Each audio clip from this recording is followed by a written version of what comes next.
Daddy గారి mummy గారికి వందనాలు. చిన్న సాక్ష్యం మీ మధ్య పంచుకోవాలండి. ఎందుకంటే బుధవారం క్రిస్మస్ ఆరాధన అముజూరులో జరిగింది. ఉత్సవం అయిపోయింది. మేము ఎంత అద్భుతంగా ఆనందంగా ఉంటున్నామంటే కేవలం దేవుని కృప, ఇకపోతే డాడీ మమ్మీ ప్రార్థన. మేము అముజూరు వెళ్తున్నాం వస్తున్నాం 2 సంవత్సరాలు పూర్తయిపోయి ఇప్పుడు 3వ సంవత్సరంలో అడుగు పెట్టేసాం. అయితే ఇప్పుడెప్పుడు కూడా మాకు ఎటువంటి ఆపద మా గృహాలను ఎప్పుడు కూడా తాకలేదండి. నిన్న పోతే రాజమండ్రి ఖరీదు కోసం వెళ్తే ఉదయం 10 గంటలకి హోటల్ దగ్గర ఆపి ఆటో అతను టిఫిన్ చేద్దాం ఇక్కడ అంటే అక్కడ టిఫిన్ చేసి మేము బయట నుంచి టీ తాగుతున్నామండి. ఇంకా హోటల్ నుంచి బయటకు వచ్చాం. గ్యాసు అది కట్ అయిపోయి పెద్ద మంట వచ్చేసింది. అక్కడ ఒక గ్యాస్, ఇక్కడ ఒక గ్యాస్, హోటల్ మొత్తం 3-4 స్తంభాలు ఉన్నాయండి. అక్కడ ఒకటి కూడా కాదు.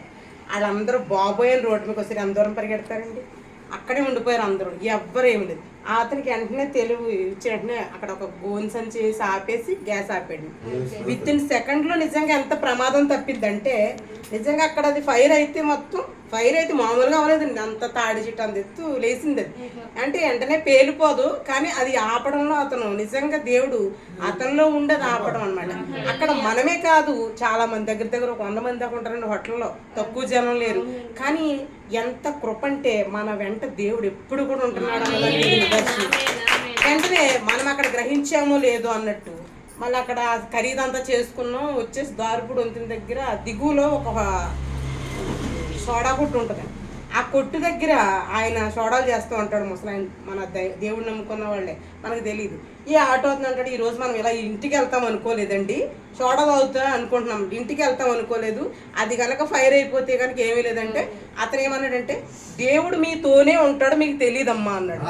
ఆ సోడా అతను చెప్పుకుంటే నిజంగా ఒళ్ళు గొగ్గురు పుడిచింది. మనం నిజంగా అనుకుంటాం దేవుని కృపను అనుకుంటాం, విత్ ఇన్ సెకండ్లో మర్చిపోతాం. కానీ అనుక్షణము దేవుడు ఏం చేస్తాడు, మనకి గుర్తు జ్ఞాపకం చేస్తాడు. నిజంగా ఇంటికి మనం వెళుతున్నామంటే దేవుని కృప.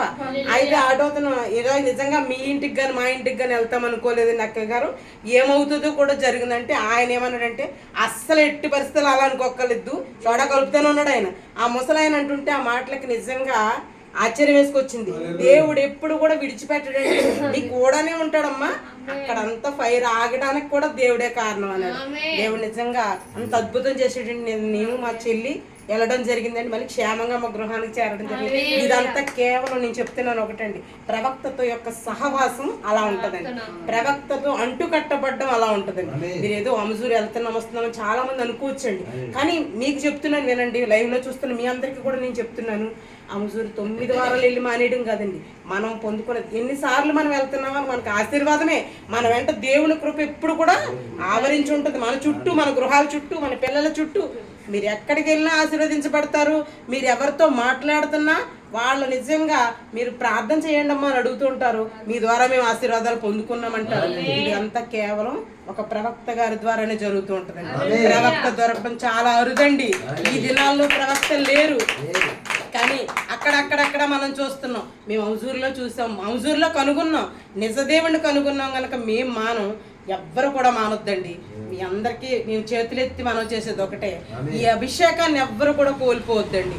అందుకని ఎప్పుడు కూడా మనం అంటుకట్టబడి ఉండాలి, ఆయనతో సహవాసం చేస్తూ మనం జీవించాలి. గనక దేవునితో కనెక్ట్ అయ్యి, ప్రవక్త అంటే ఎవరనుకుంటున్నారు, దేవునితో అనుక్షణము కనెక్ట్ అయిపోయి దేవునికి మనకి మధ్య ఉన్న మధ్య వ్యక్తి. అందుకని దేవుడు ఏం చెప్పమంటే ఆయన అది మనతో చెప్తూ ఉంటారు. ఒక వ్యక్తితో మాట పలకడం అంటే అది సామాన్య విషయం కాదండి. ఏదో ప్రవచనాలు చెప్పేస్తున్నారు మేము వెళ్ళిపోతున్నాం అనుకుంటూ ఉంటున్నారు, కానీ కాదండి. అది ఆ ప్రవచనం పట్టుకుని మనం వెళ్ళి మనం ఆశీర్వదించబడాలి, మనం దాన్ని ఎత్తిబడి ప్రార్థన చేయాలి, మనం పొందుకుని 10 మందికి కూడా ఈ ప్రవచనం ద్వారా మేలు పొందుకున్నామని మనం తెలియచెప్పాలండి. అప్పుడే కదండి మనం ఈ సువార్త ప్రకటించగలుగుతాం. మీరు అందరూ కూడా తప్పకుండా నా మనవి ఆలకించి ప్రతి ఒక్కరూ కూడా ఈ సన్నిధిని మిస్ అవ్వద్దు. ఈ మినిస్ట్రీ అగ్నిదేవుని పరిచర్య మీరు ఎప్పుడు కూడా మిస్ అవ్వద్దండి. దేవుడి చిన్న సాక్ష్యం దీవించిన కాక.